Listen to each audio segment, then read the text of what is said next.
Medyo maliit lang din pala itong Carmona racetrack kumpara sa BRC ha. Tingnan nyo guys. Ito na yung buong track niya eh. Pagdating doon sa dulo, turn na, tapos straight na. Ayan, dito na. Tayo siguro guys, ano lang, chill ride lang. Enjoy lang natin yung track. Hindi ko pa rin kabisado to eh. Alright, so gearing up. Ganda ng tunog nito guys.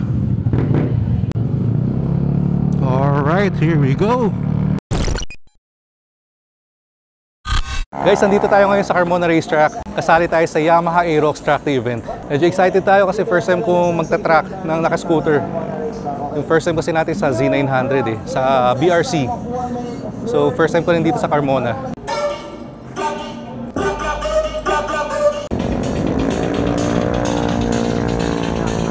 Alright, so nakapag-register na tayo. Init nga lang kasi naka-riding jacket na tayo. Ikot muna tayo. Hey, afternoon. Fernando Garcia. Alright. Next batch pa tayo, kaya manood muna tayo ng mga nasa track ngayon. Ganda pala dito guys, meron parang bridge sa gitna. Pwede kang kumuha ng video dito. Yan, ito, nasa straight. Excited na ako ah. Grabe, sa nagbumayangking yun ah. Tayo siguro guys, ano lang, chill ride lang. Enjoy lang natin yung track. Hindi ko pa rin kabisado to eh. Medyo maliit lang din pala itong Carmona racetrack kumpara sa BRC ha. Tingnan nyo guys. Ito na yung buong track niya eh. Pagdating doon sa dulo, turn na, tapos straight na. Ayan, dito na.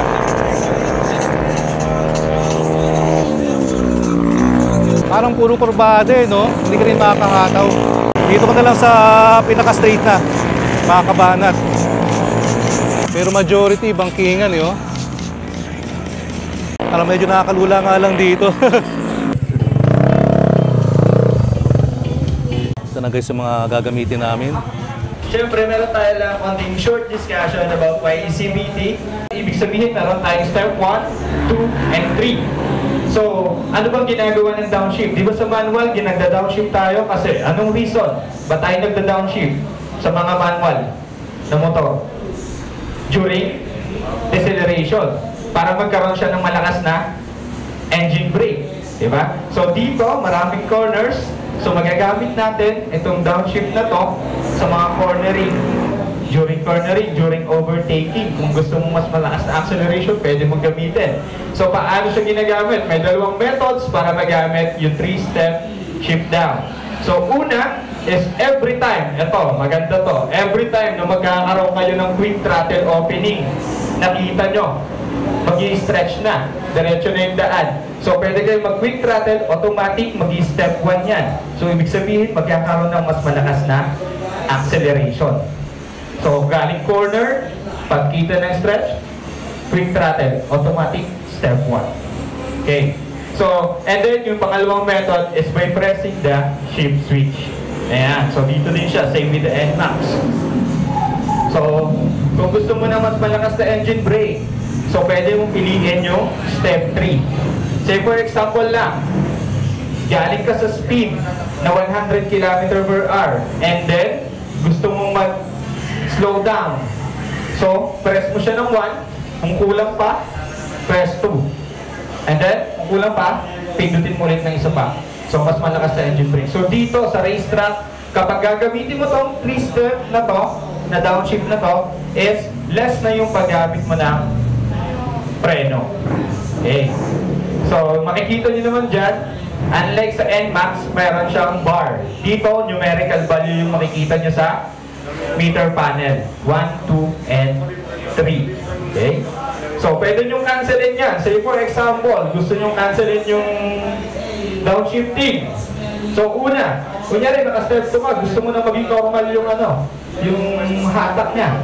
So, pwede mong pindutin yung mode switch. So, automatic, balik siya sa standard niya. Sa normal. Okay? Sir, oy! Oy! Sir, YOLO Vlogs! YOLO Vlogs, sir! And that is Better bro, nice meeting you!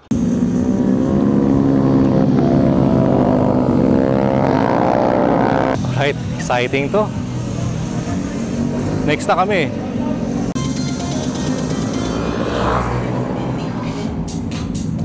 Exciting na may halong kaba.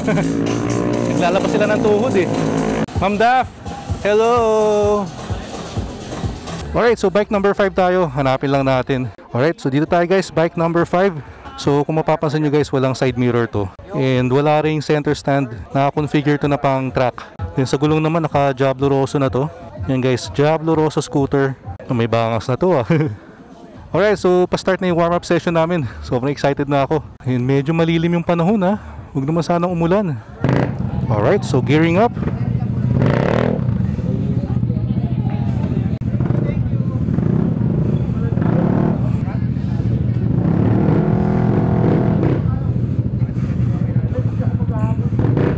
Ganda ng tunog nito guys. Not sure kung rinig sa ano ha, kung rinig sa mic. So naka-sport na tayo kagad.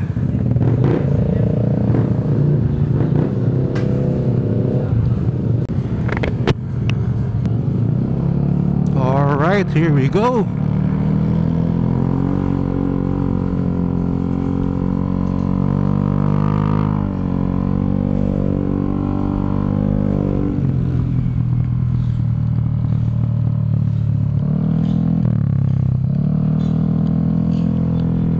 Sundan lang natin yung linya nito.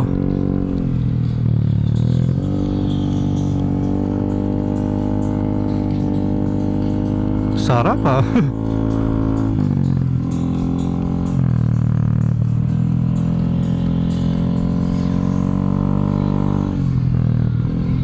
So parang medyo mabagal tayo. Yun, engine braking. So maganda dito guys, mga kurbada, hindi mo na kailangan masyadong mamreno.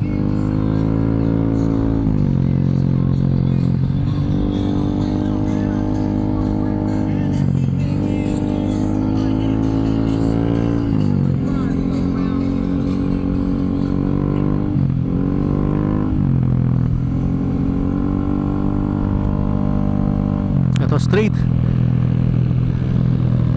Engine braking.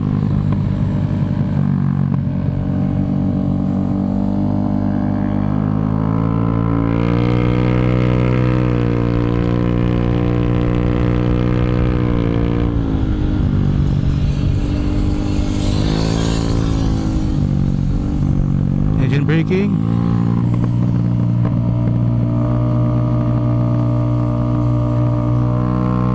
Grabe itong YEC VT guys.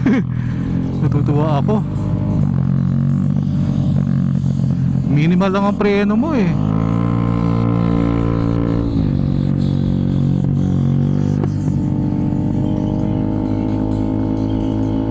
Ang sarap i-banking nito guys.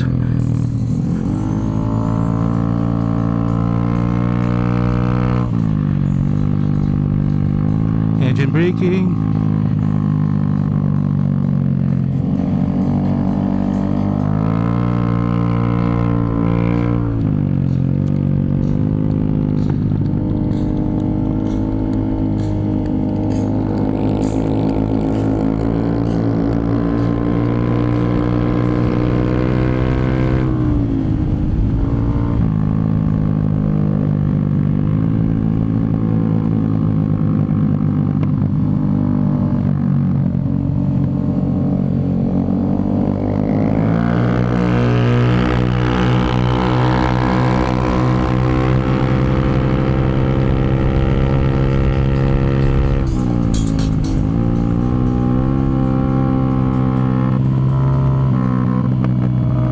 Sarap.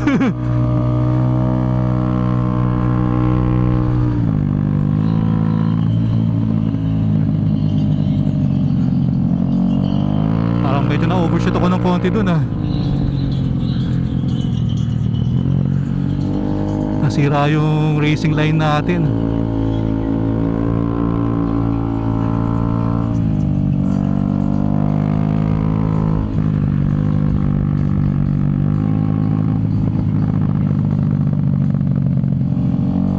Dapat kasi fast out.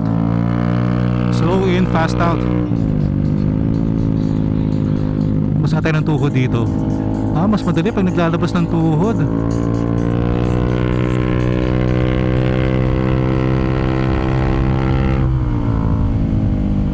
Engine braking. Lakas ng makina nitong Aerox na to.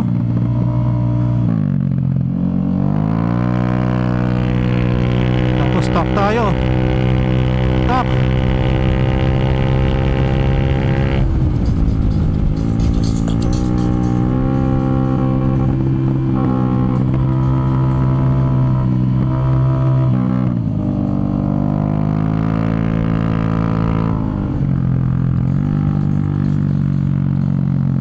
Dito ako ano kanina, over ng konti eh. Hindi ko makuha yung line na yun ah.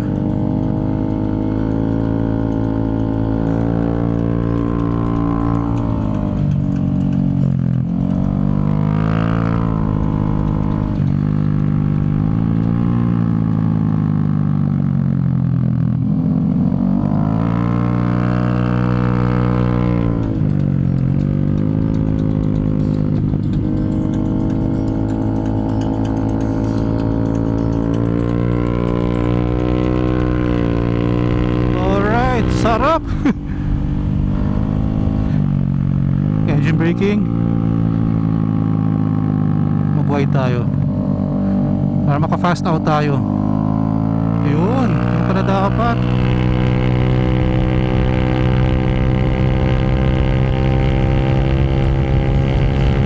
Maiksi ng straight itong ano, engine braking.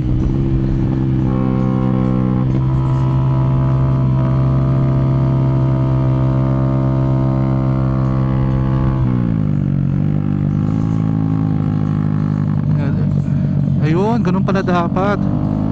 Nakuha rin natin yung linya dun.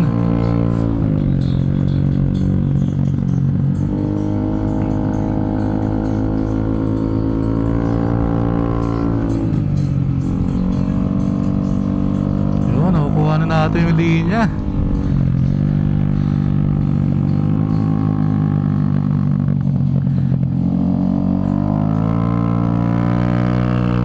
Kaya lang parang medyo maliit tong truck na to ha.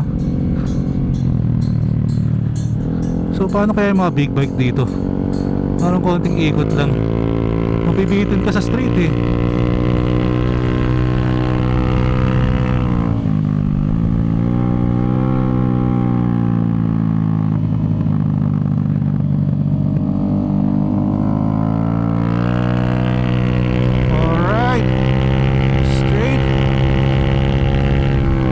Paano yung pagtapos na? Saan pupunta? Hindi ko alam eh. Isang ikot pa ba yun?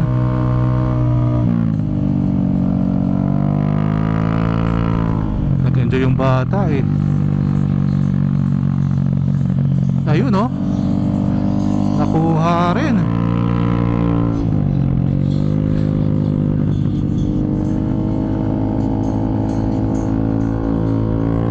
Yun.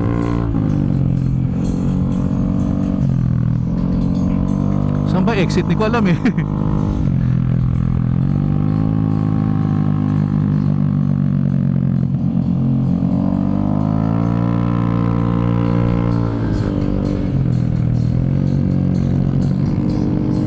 Sundan ko siya. Ayun pala yun. Ayun pala yun dapat. Pala nilalabas yung tuhod. Yan, nahuhuli yung braking ko dito eh oh. Maaga siya nag-brake.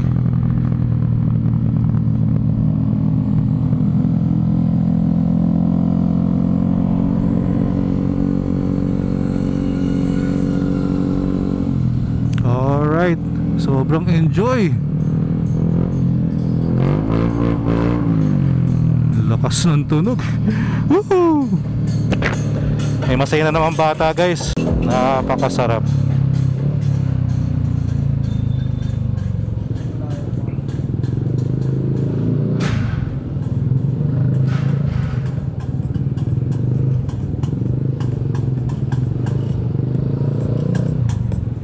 Sobrang enjoy.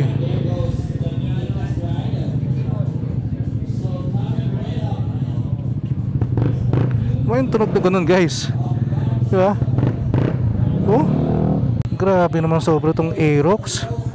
Sobrang ano, sobrang may enjoy mo yung truck. Ako for me kasi nakapag-truck na ako ng big bike, yung Z9. Kasi at least for me, hindi ko nasagad yung Z9, nakakatakot eh. Pero dito sa scooter, sarap. Okay, okay. Pakinggan nyo guys yung exhaust. Umuputok. Grabe, had so much fun. Nako, napaisip na naman tayo. NMAX Tech Max ba or Aerox? Sobrang laki ng ngiti ko sa loob ng helmet. Talagang sobrang enjoy guys, sobrang enjoy. Parang gusto ko maulit to. Kahit si ADV gusto kong dalhin dito para masubukan din. Sana may mga next event pa na ganito.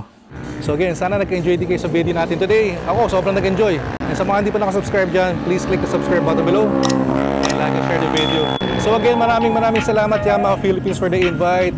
And kita kayo sa next video. Ingat kayo lahat palagi. Always ride safe. Peace out.